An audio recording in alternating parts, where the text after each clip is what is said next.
શ્રી ગણેશાય નમઃ.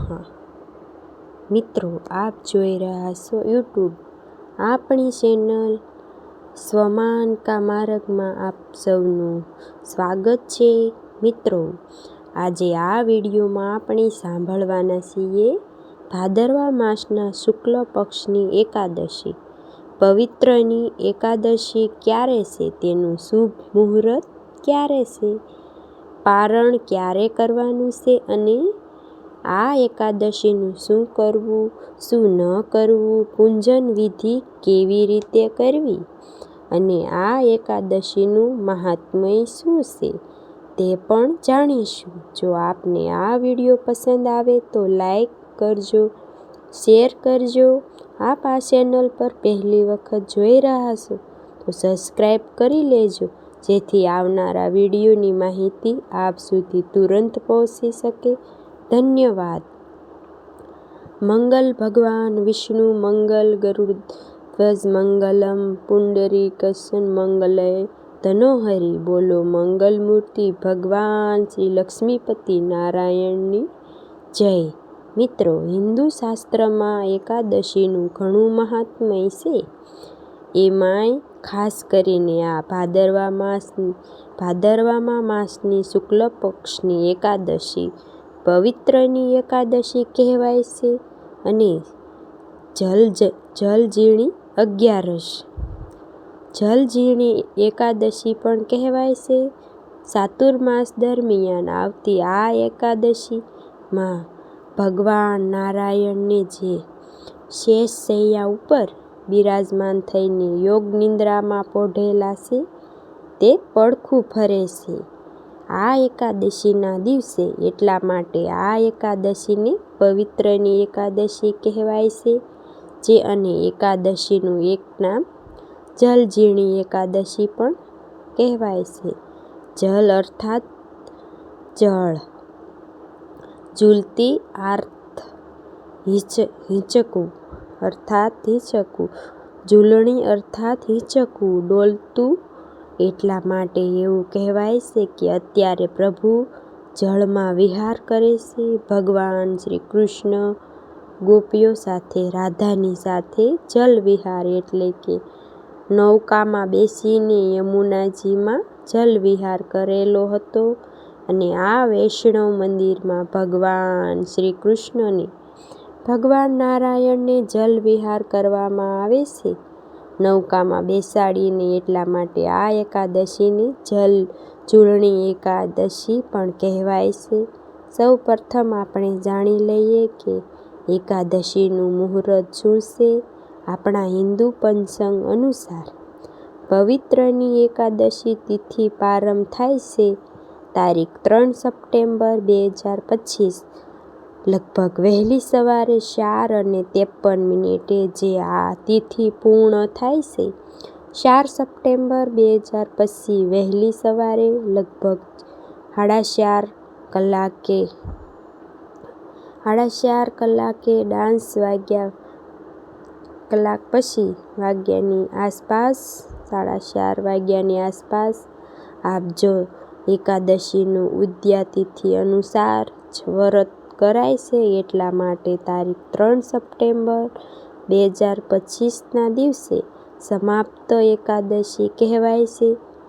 અને બીજા દિવસે એટલે કે 4 સપ્ટેમ્બર 2025ના દિવસે બારસની યુક્ત એકાદશી, જેને વૈષ્ણવ એકાદશી કહેવાય છે. માટે ભક્તજનોને 2 દિવસ એકાદશીનું વ્રત કરી શકે છે. એક તો સમાપ્ત એકાદશી જે સંસારી લોકો કરે છે, બીજી એકાદશી જે વૈષ્ણવ એકાદશી કહેવાય છે, જે સાધુ સંતો સંન્યાસી માટે ઉત્તમ છે.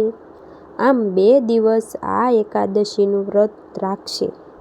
એકાદશીના પારણ વિશે પણ જાણી લઈએ. કહેવાય છે કે એકાદશીની તિથિ પૂર્ણ થાય પછી લગભગ 4 થી 5 કલાક એક પ્રહરનો સમય છે. તેમાં હરિવાસર સમય કહેવાય છે. હરિનો વાહ હોય છે. એટલા માટે ત્યારે પારણ કરતા નથી. જે ભક્તો તારીખ 3 સપ્ટેમ્બર એકાદશીનું વ્રત કરશે તેઓ 4 સપ્ટેમ્બર 2025ના દિવસે એકાદશીના પારણ 10 વાગ્યા પછી પણ કરી શકે છે અને બપોરના 1:30 વાગ્યા પછી પણ કરી શકે છે.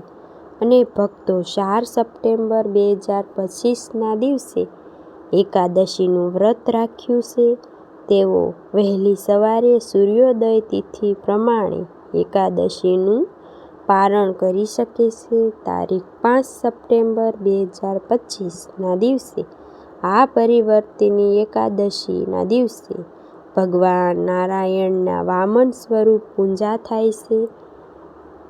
ભગવાન નારાયણના વામન સ્વરૂપની પૂજા થાય. ભગવાન શ્રી કૃષ્ણએ અર્જુનના પૂછવાથી આ પવિત્રની એકાદશીના મહાત્મ્ય વિશે કહ્યું છે કે જ્યારે ભગવાન નારાયણનું સ્વરૂપ એવા વામન રૂપ ધારણ કરીને રાજા બલિ પાસે જ્યારે હું યાચક કરવા ગયો હતો ત્યારે મેં 3 ડગલા ભૂમિ માંગી હતી. માટે આ એકાદશીનો ત્રણેય લોકના દાનના ફળને દેવાવાળી એક રાજા બલિએ મારી પ્રાર્થનાનો સ્વીકાર કર્યો હતો અને ભૂમિદાન કરવા માટે તૈયાર થયા હતા.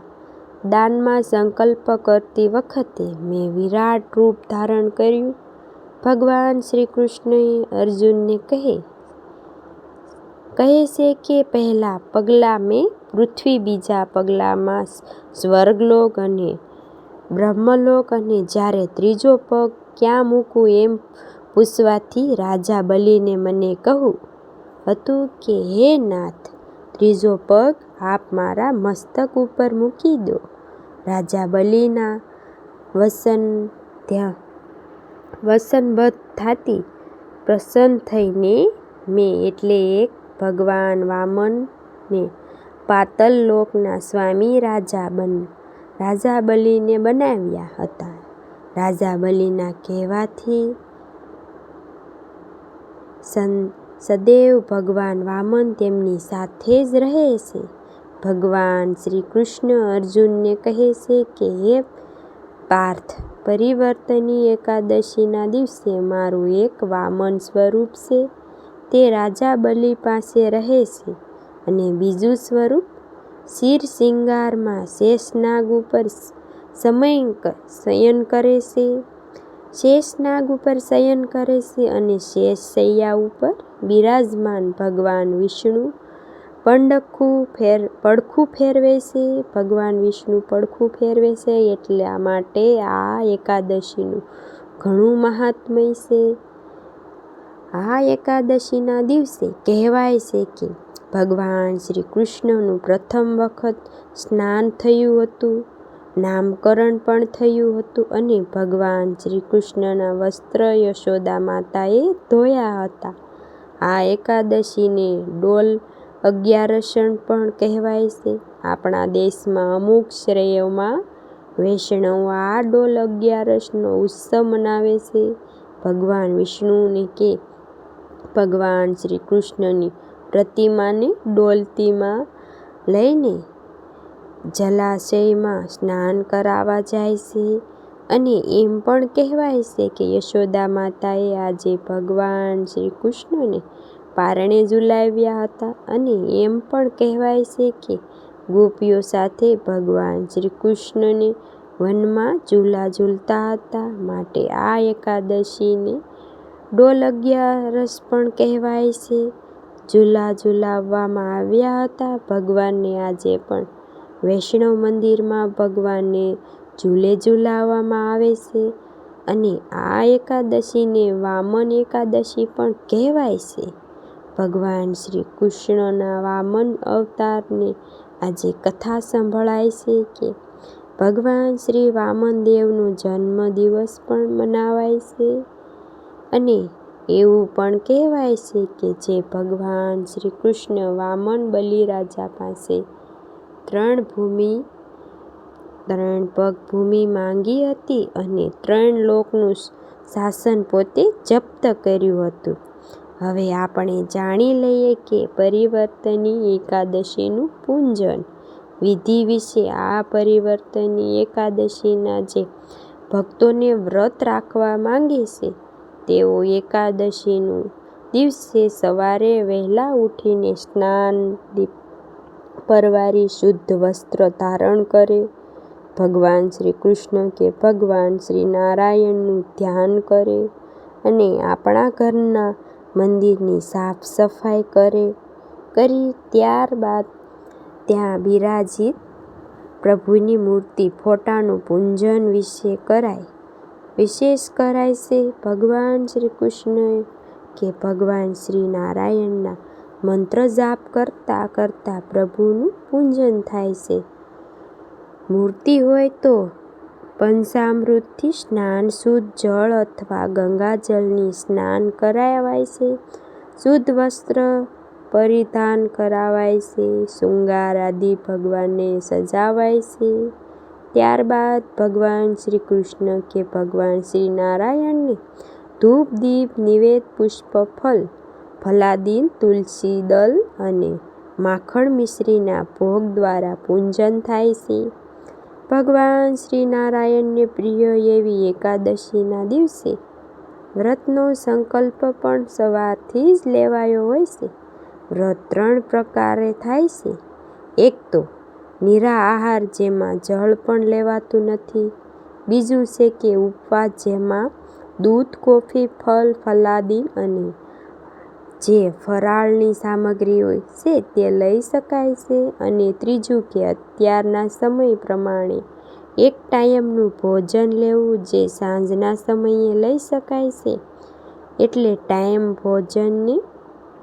ટાઈમ ભોજનને લોકો લઈ શકે છે કે જેઓ વ્રત કરવા માંગે છે પરંતુ કરી શકતા નથી, ભૂખ્યા રહી શકતા નથી, અથવા એવું કામ છે શરીર સાથ નથી આપતું, વૃદ્ધ બાળકો, બીમાર હોય છે, ગર્ભવતી મહિલાઓ હોય છે, તેઓ સાત્વિક ભોજન લઈને અથવા તો વ્રત ન થાય તો પણ પ્રભુનું નામ સ્મરણ કરી માનવી સેવા દ્વારા પ્રભુને પ્રસન્ન કરવા જોઈએ. જે આપણાથી થાય એવી રીતે મનને પવિત્ર રાખવું, દાન પુણ્ય કરવું. જો આપણને પ્રભુએ શક્તિ આપી હોય તો એ પ્રમાણે આ એકાદશીનું વ્રત રાખવાથી, આજે પૂજન કરવાથી, પ્રભુનું સ્મરણ કરવા માત્રથી જ બાજપેય યજ્ઞનું પુણ્ય પ્રાપ્ત થાય છે. જેમાં ભગવાન શ્રી કૃષ્ણએ મહાભારતના યુદ્ધમાં દરમિયાન અર્જુનની સામે વિરાટ રૂપ દર્શન કરાવ્યું. એ જ રીતે વામન ભગવાન પણ વામનની વિરાટ થતા હતા. આ એકાદશીના દિવસે તુલસી માતાજીની સેવા પૂજા થાય છે, દીપદાન થાય છે, પીપળાના વૃક્ષની પૂજા થાય છે, જે સદેવમય ગાય માતાની સેવા થાય છે, પૂજા થાય છે, જેમાં 33 કોટી દેવતાઓ વાસ છે. 33 કોટી એટલે કરોડ. 33 કોટી એટલે કરોડ નહીં, પરંતુ 33 પ્રકારના દેવતા આપણા હિન્દુ ધર્મમાં પૂજનીય છે. જો કે આપણા ઈષ્ટદેવ અને ઈષ્ટદેવની પૂજા થઈ જાય છે તો પણ સર્વે દેવી દેવતાની પૂજા સમાન ફળ પ્રાપ્ત થાય છે. આજના દિવસે રાત્રિને 12 વાગ્યા સુધી જાગરણ કરાય છે. આજે જે ભક્તો વ્રત કરે છે તે પ્રભુને પ્રાર્થના કરે છે કે હે નાથ, આજે મેં એકાદશીનું વ્રત કર્યું છે. બીજા દિવસે બારસના દિવસે પ્રાર્થના કરે છે કે હે પ્રભુ, મારી સેવાનો સ્વીકાર કરજો. એક એકાદશીનું વ્રત કર્યું છે, બીજા દિવસે એકાદશીનું પારણા કરીશ. હે પ્રભુ, મારી સેવાનો સ્વીકાર કરો. પાપ નષ્ટ થાય, ભક્તિ અને મુક્તિની પ્રાપ્તિ થાય. પ્રભુ, મારી ભૂલને, અપરાધને ક્ષમા કરજો. આ રીતે પ્રાર્થના કરવી જોઈએ અને પ્રભુને નિવેદ કરવા જોઈએ. તુલસી પત્ર આપણે જે ભગવાનને ભોગ સમર્પિત કર્યો છે તેમાં તુલસી દલ પધરાવવાનો નિયમ છે. જો આપણે દશમના દિવસે તુલસી દલ તોડી ન શક્યા હોય તો એકાદશીના દિવસે તુલસી પત્ર પ્રભુની પૂજા માટે તોડી શકાય છે, પોતાના ઉપયોગી માટે નહીં. આ એકાદશી એવું એક છે જો માસિક ધર્મમાં બહેનો હોય તો કે સૂતક પણ હોય તો પણ વ્રત થાય છે. પૂજા નથી થતી એકાદશીના દિવસે વ્રત ઉપવાસ કરવાથી પાપો નષ્ટ થાય છે, પુણ્ય ફળની પ્રાપ્તિ થાય છે. એમાં ખાસ કરીને આ પરિવર્તની એકાદશીનું વ્રત કરવાથી આશ્ચર્યમેઘ યજ્ઞ સમૂહ પુણ્ય પ્રાપ્ત થાય છે. મિત્રો, મને આશા છે કે આપને આ વિડીયો જરૂર પસંદ આવ્યો હશે. શાંતાકાર ભુજગેન્દ્રમ યદામહિ સૂર્યશ્રમ વિશ્વાધારમ ગગન સમુદ્રય મેઘવર્ણમ શુભાંગમ લક્ષ્મીકાંતમ કમલનયનમ યોગભીધ્યાન ગમ્યમ વંદે વિષ્ણુ ભવભયહરમ સર્વલોક એકનાથમ. બોલો ભગવાન લક્ષ્મીપતિ નારાયણની જય. મિત્રો, મને સાંભળવા માટે ધન્યવાદ. આપ સૌને મારા જય શ્રી કૃષ્ણ.